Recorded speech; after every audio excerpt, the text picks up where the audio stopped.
Normalmente, os indicadores de tecnologia, do nível de tecnologia e dentro da tecnologia, o nível de inovação de um estado, de um país, são muito medidos pela atividade científica, pelos trabalhos científicos, pelas pesquisas realizadas. Aqui no Espírito Santo, onde muitas pessoas aspiram um modelo econômico menos centrado na exportação de commodities, na produção de commodities, de atividades que resultam, no final, degradantes para a nossa própria localização e condição de vida, há uma busca por essa qualificação. E este é o tema da conversa em 9 minutos, que nós vamos falar com a entidade que está voltada para essa proposta, a proposta do desenvolvimento da tecnologia e da inovação. Eu me refiro à Fundação de Amparo à Pesquisa, e nós vamos conversar com o seu diretor-presidente, Anilton Salles Garcia. Anilton, é isso mesmo, é pesquisa e... É pesquisa, desenvolvimento e inovação. Inovação. Esse é o segredo da sustentabilidade de qualquer estado, de qualquer país. Então, é auspicioso para nós saber que agora o governo está destinando recursos para isso. Como é que está sendo feito isso, Anilton? O governador Renato Casagrande, né, no auge da crise, das ameaças que o Estado passou, ele declarou 2 pilares de desenvolvimento do Estado: investimento em infraestrutura e investimento no conhecimento. E as ações da FAPES estão exatamente dentro desse pilar, que é do investimento no conhecimento. E o governador Renato Casagrande tem colocado na FAPES o aporte de recursos, inclusive superior àquilo que é previsto na Constituição Estadual, para que a gente possa efetivamente fazer com que o pilar do conhecimento seja um agente de transformação social e transformação econômica do Estado. E na prática, vocês estão conseguindo implementar isso? Como é que isso está acontecendo? Olha, está acontecendo, no caso da inovação, está acontecendo em 3 vertentes. Uma vertente que é o que nós chamamos da inovação social, que é onde nós juntamos os pesquisadores das instituições de ensino do Estado, sejam elas públicas ou privadas, junto com a comunidade. Um exemplo objetivo, nós temos um exemplo emblemático aqui na região do Morro do São Benedito, onde professores da UFES com professores do IFES, trabalhando junto à comunidade, estão transformando a residência das pessoas, que eram residências em palafitas, casas de madeiras, em regiões feitas com tijolos ecológicos, com eficiência energética, ou seja, residências absolutamente sustentáveis. E as pessoas daquela comunidade, predominantemente as mulheres, são responsáveis por todo o processo de produção, e antes as pessoas que eram desassistidas hoje viraram empreendedoras. Então hoje as mulheres têm lá uma indústria e os homens que assessoram essas mulheres trabalham com a parte de construção, de aperfeiçoamento dos métodos de construção, como construir uma residência sustentável. Então esse é um exemplo da área de inovação social. Um outro exemplo é a parte de inclusão digital, onde você vai na periferia e pessoas aposentadas, pessoas que desempregadas, às vezes, recebem uma capacitação e, através dos telecentros comunitários, essas pessoas viram reprodutores de conhecimento e geradoras de novos conhecimentos na região. Então, por exemplo, nós temos um exemplo emblemático no bairro da Nova Rosa da Penha, onde pessoas da comunidade que têm formação de contabilidade estruturaram negócios de contabilidade para as mercearias, para a padaria, para a farmácia daquela região, daquele complexo lá do Nova Rosa da Penha. Uma segunda vertente, que é a vertente da inovação aberta, que é onde o foco é nas microempresas. Então, ou seja, às vezes você tem uma microempresa que tem uma ideia inovadora, mas que falta um aporte de recurso para que essa microempresa possa se transformar num empreendimento lucrativo. Então, esse é o investimento em inovação aberta. Nós temos 2 exemplos bastante significativos. Um exemplo é uma oficina mecânica, lá da região do IBS, que, graças à parceria com o Instituto Federal, o IFES, ela transformou a ideia do mecânico, uma pessoa extremamente simples, num produto tecnológico que está virando uma patente. Uma segunda ideia é uma empresa de ex-alunos do IFES, que, junto também com pesquisadores do IFES, transformaram uma ideia de fazer medição de energia elétrica com sensores inteligentes, e hoje essa microempresa daqui da Serra, de garotos da Serra, da região ali do Fel Rosa, elas já estão vendendo, inclusive, tecnologias para a Eletropaulo em São Paulo. tá? E já com perspectiva de vendas para o exterior. Então, esse é um exemplo de como a inovação tratada de uma forma coerente pode ajudar uma microempresa a crescer e se transformar num grande empreendimento. Um terceiro exemplo que nós trabalhamos é a inovação tecnológica tradicional, onde você já exige aportes de recursos mais significativos e que nós também estamos trabalhando nessa direção. E aqui no Estado nós temos dois exemplos que também são extremamente importantes para a economia do Estado. Uma indústria capixaba, uma pequena empresa capixaba, desenvolveu uma tecnologia de computação e hoje nós temos no Estado do Espírito Santo 1.000 viaturas de polícia equipadas com computadores, esses computadores ligados na internet através da rede de celular, com tecnologia desenvolvida em Vitória e a fábrica em Cariacica. Então, ou seja, como que um processo de inovação pode... E essa empresa já ganhou a concorrência para as Olimpíadas de 2016, ganhou uma concorrência na Polícia Militar do Rio de Janeiro e está vendendo essa solução no Brasil inteiro. Então, ou seja, com um aporte de recursos relativamente pequeno, você pode gerar grandes transformações. Em 9 minutos, nós estamos conversando com o diretor-presidente da FAPES, Anilton Salles Garcia. Voltamos já.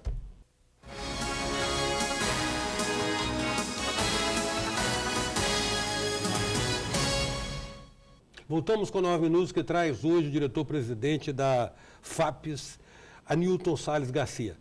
Anilton, você foi bem pródigo na descrição dos exemplos, mostrando como de fato isso acontece para além de muito blá blá blá, digamos assim. Agora, uma questão de se ver é o seguinte: normalmente eu me referi isso no início da nossa conversa, os indicadores de inovação, né, tem muito associado a pesquisas, a produção de trabalhos científicos, níveis de graduação, de pós-graduação. Vocês têm algum projeto nessa área?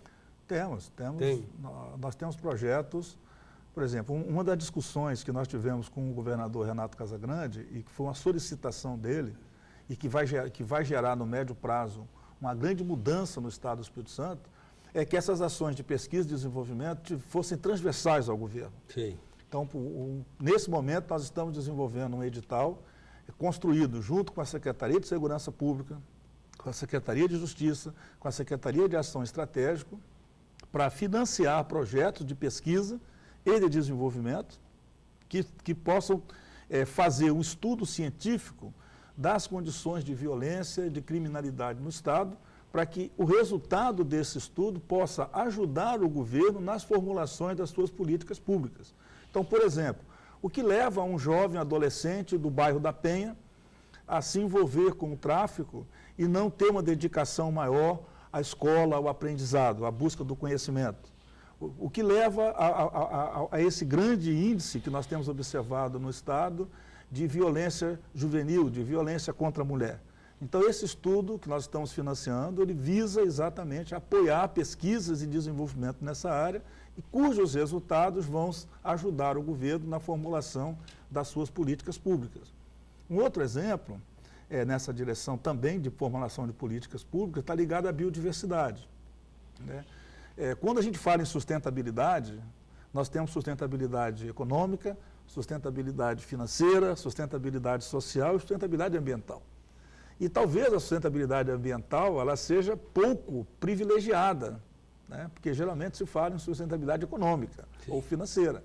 Nós estamos trabalhando, a pedido do governador Casagrande, em mapear, fazer um estudo de mapeamento e catalogação da biodiversidade existente no Estado do Espírito Santo. A ideia é que no final de 3 anos nós possamos ter toda a biodiversidade do Estado do Espírito Santo devidamente mapeada, devidamente registrada, com documentação científica e catalogada, armazenada na estrutura pública de dados do Estado, para que possa ser acessível a toda a sociedade capixaba e a qualquer cidadão do mundo. E no final desse projeto, desses projetos, nós pretendemos lançar um livro especificamente retratando a biodiversidade do Estado do Espírito Santo. Isso vai ser muito importante na hora que nós estamos falando em crescimento econômico. Quando o governador Casagrande anuncia que vai ter um investimento de 100 bilhões de reais nos próximos anos, como é que esses investimentos vão conviver com a sustentabilidade ambiental do Estado? Então, um estudo, a preservação da biodiversidade é fundamental para isso. 100 bilhões. Na verdade, a rigor, o inventário da natureza, né? Exatamente. O inventário da natureza. O que existe aqui? O que existe aqui?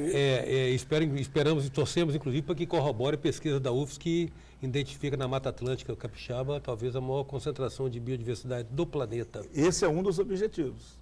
Esse é um dos objetivos, inclusive, para que a gente possa preservar elementos que estão em extinção, seja na fauna, seja na flora, tá certo? Ou seja, na verdade, a FAPES, então, ela tá investindo muito na produção de um conhecimento a ser instrumentalizado para o desenvolvimento, né? Exatamente, exatamente. E nós estamos com atuação desde o ensino fundamental.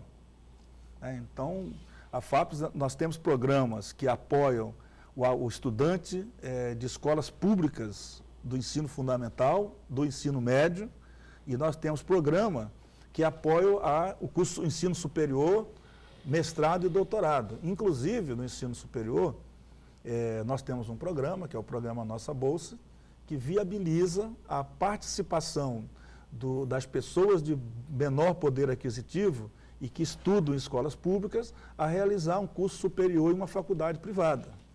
Então, e nós temos também os programas mais avançados. Por exemplo, nós estamos publicando hoje o resultado de um edital de bolsas para 2013, com aporte de 200 novas bolsas de mestrado e 50 novas bolsas de doutorado.